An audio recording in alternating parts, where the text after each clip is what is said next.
Good morning friends, আমি পুবালি। আশা করি আপনারা সবাই খুব ভালো আছেন, আমিও খুব ভালো আছি। তবে জানেন তো, আজকে ওয়েদারটা খুব খারাপ। এই সকালবেলা মানে এখন সবে 6টা বাজে, তো এই সময় এত গরম হচ্ছে, মানে এত গুমোট হয়ে আছে ওয়েদারটা। জানি না কেন, বৃষ্টি হবে কি না। বলছে তো আমাদের এখানে নাকি নিম্নচাপ হয়েছে, বৃষ্টি হতে পারে আজকাল। তো দেখা যাক কি হয়।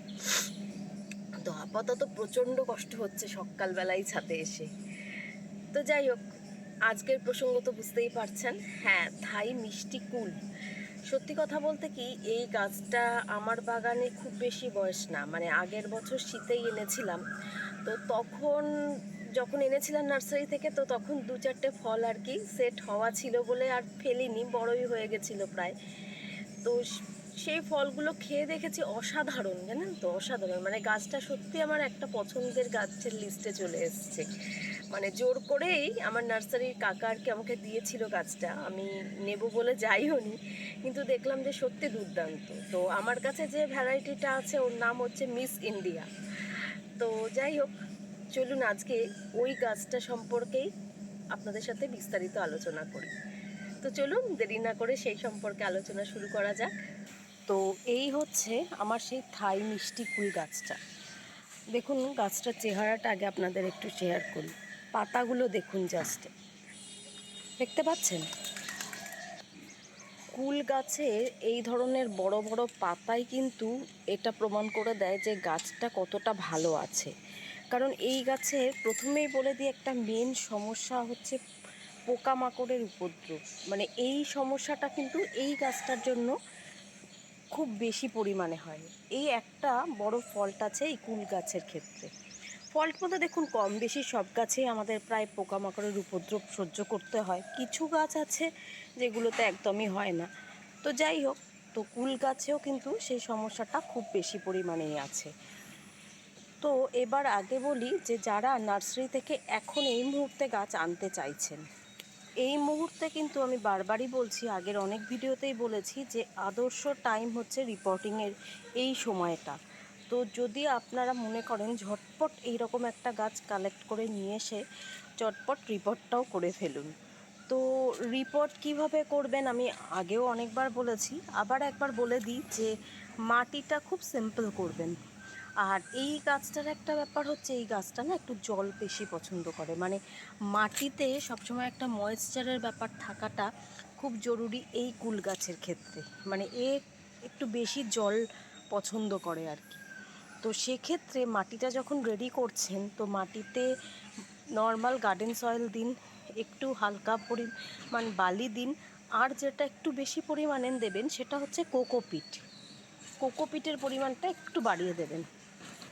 আর যেটা করবেন সেটা হচ্ছে যে কোনো একটা কম্পোস্ট সার দিয়ে দিন। সেটা কাউডাং হতে পারে, সেটা আপনি ভার্মি কম্পোস্ট হতে পারে, সেটা লিফ কম্পোস্ট যেটা আপনারা কিচেন ওয়েস্ট গার্ডেন ওয়েস্ট দিয়ে তৈরি করছেন সেটা হতে পারে। যে কোনো একটা কম্পোস্ট মিক্স করে দিন, আর কোনো কিছু দেওয়ার এই মুহূর্তে জাস্ট দরকার নেই। এইভাবে এই গাছটাকে রিপোর্ট করে ফেলুন।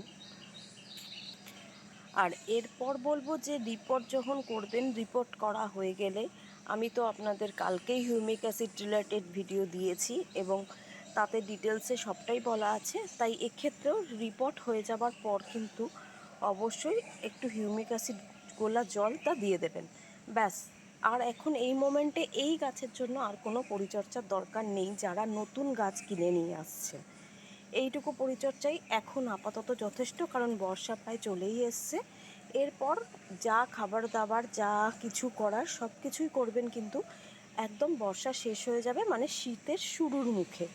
তার আগে আর কিছু করার দরকার নেই, কারণ শীতকালেই তো এই গাছটায় প্রচণ্ড পরিমাণে ফুল আসবে এবং তারপর ফল সেট হবে। তো তার আগেই সামান্য কিছু পরিচর্যা তো অবশ্যই করে নিতে হবে।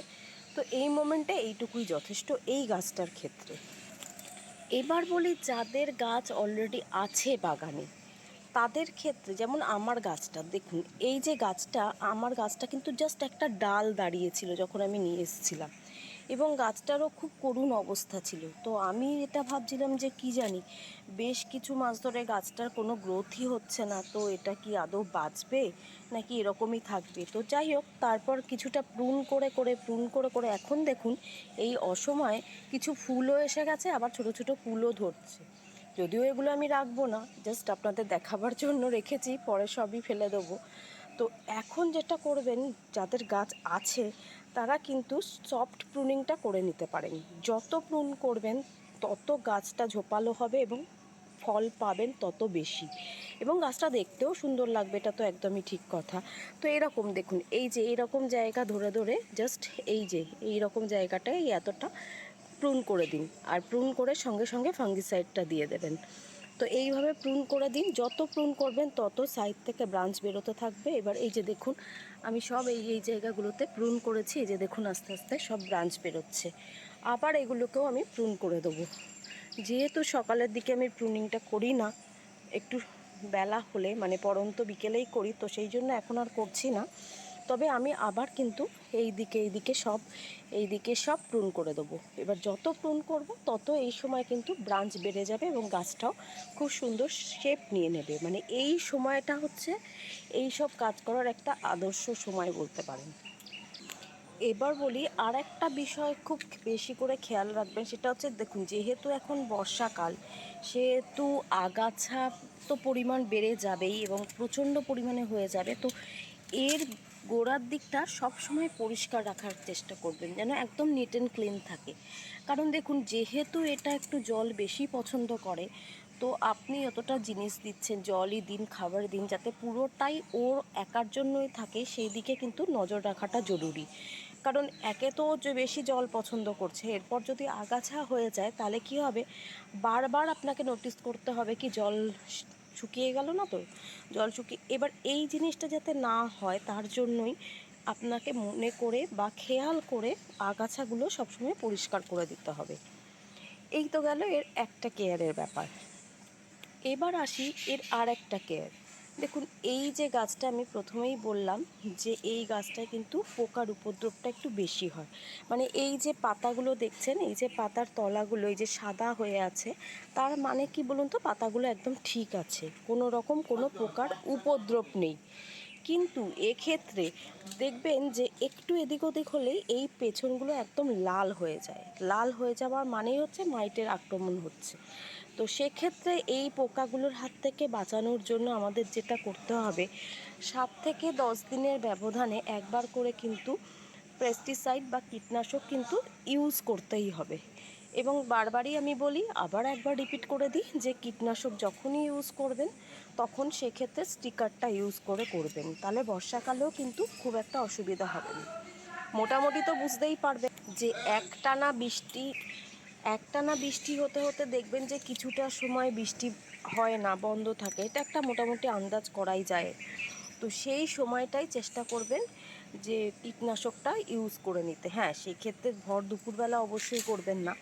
মোটামুটি একটা যদি টাইমের মধ্যে ওয়েদারটা থাকে যে এই টাইমটাও ঠিক আছে, ওয়েদারটাও ঠিক আছে, তো সেই সময় এই কাজটা করে নেবেন।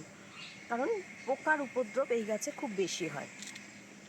তো এই গেল হচ্ছে এর নর্মাল পরিচর্যা। এবার বলি যে যেহেতু শীতের মিডলেই এই গাছে ফুল আসতে শুরু করে এবং তারপর আস্তে আস্তে ফল সেট হবে, তো সেই সময় কি করবেন? দেখুন, সেই সময় আমাদের কিছু পরিচর্যা কিন্তু করতেই হবে। নাম্বার 1 হচ্ছে, দেখুন, তখন একবার হিউমিক অ্যাসিডের জল কিন্তু গুলে গাছে দিয়ে দেবেন অবশ্যই। খাবার তো শীতের প্রথমে আপনারা দিয়েই দিচ্ছেন, মানে সলিড খাবারের কথা বলছি। আর সেই মোমেন্টে যখন আস্তে আস্তে ফুল আসা শুরু হচ্ছে, তখন কিন্তু আর কোনো খাবার এই গাছে ইউজ করবেন না, জাস্ট সিম্পলি জল দেওয়া ছাড়া আর কিচ্ছু দেবেন না। তো এবার ওই ব্যাপারটা তো হয়ে গেল। এবার যেটা করবেন, হিউমিক অ্যাসিডের জল একটু দিয়ে দেবেন ফুলগুলো আসার সাথে সাথে। আর যেটা করবেন সেটা হচ্ছে, ধরুন হিউমিক অ্যাসিডের জল দেওয়ার 2-3 দিন পর, 2 থেকে 3 দিন একটা গ্যাপ দিয়ে দেবেন। গ্যাপ দেওয়ার পর একটা যে কোনো মাইক্রোনিউট্রিয়েন্ট স্প্রে করে দেবেন। তো সেটা আমি আবারও বলছি, আপনাদের কাছে যেটা অ্যাভেলেবেল থাকবে সেই ধরনের মাইক্রোনিউট্রিয়েন্টসই এখানে স্প্রে করে দিতে পারেন। তো যে কোনো একটা মাইক্রোনিউট্রিয়েন্টস অবশ্যই এই গাছটায় সেই মোমেন্টে স্প্রে করে দেবেন। তারপর আবার 2 থেকে 3 দিন গ্যাপ দিন। গ্যাপ দেওয়ার পর আবার একটা পেস্টিসাইড ইউজ করুন, মানে কীটনাশক, যে কোনো একটা কীটনাশক চটপট গাছটায় ইউজ করে দিন। কারণ ফুল ফুটে গেলে তখন কিন্তু আর কিচ্ছু করতে পারবেন না, জাস্ট ফুল আসার মোমেন্টে কিন্তু এই কাজগুলো আপনাদের করে নিতে হবে। তো তখন ওটা একবার স্প্রে করলেন, তারপর আবার 2 দিন গ্যাপ দিয়ে একটা ফাঙ্গিসাইড স্প্রে করে দিন। ব্যাস, এবার নিশ্চিন্তে চুপচাপ বসে থাকুন যতক্ষণ না ফল সেট হচ্ছে। এইটুকু পরিচর্যায় এই গাছটায় ফল সেটের জন্য যথেষ্ট, এর থেকে বেশি কিচ্ছু করতে লাগবে না। এবার ফল সেট হয়ে গেলে তারপর আবার যাবতীয় কাজকর্ম করতে হবে। তো সেই ডিটেলস ভিডিও আমি নিশ্চয়ই আবার ফল সেট হওয়ার পর আনবো, তখন আপনাদের সাথেও শেয়ার করে দেবো সবটাই। তো আপাতত এইটুকুই হচ্ছে এই গাছের পরিচর্যা আর কি। তো এরকমভাবে যদি আপনারা করেন তাহলে অনায়াসে এত সুন্দর একটা ফলের গাছ কিন্তু আপনাদের বাগানে হতেই পারে বা রাখতেই পারেন। তো যাই হোক, আজকের মতো ভিডিওটা এখানেই শেষ করি। সত্যি কথা বলতে আজকে এত গরম লাগছে আর এত কষ্ট হচ্ছে যে ছাদে ঠিকমতো দাঁড়িয়ে আপনাদের সাথে কথা বলতেই আমার অসুবিধা হচ্ছে, মানে এতটাই শরীরে অস্বস্তি লাগছে। তো যদি আমার ভিডিওটা আপনাদের ভালো লেগে থাকে তাহলে অনেক অনেক ভালোবাসা দিয়ে আমার পাশে থাকবেন, আর একটু লাইক আর শেয়ার করে দেবেন। আর যারা আমার নতুন বন্ধু আছো বা আছেন, তাদেরও যদি আমার ভিডিওটা ভালো লাগে, যদি ইনফরমেটিভ মনে হয়, তাহলে প্লিজ চ্যানেলটা সাবস্ক্রাইব করে বেল আইকনটা প্রেস করে দিও। খুব তাড়াতাড়ি আবার একটা নতুন ভিডিওর সাথে দেখা হচ্ছে। আজকের মতো তাহলে বিদায়, টাটা।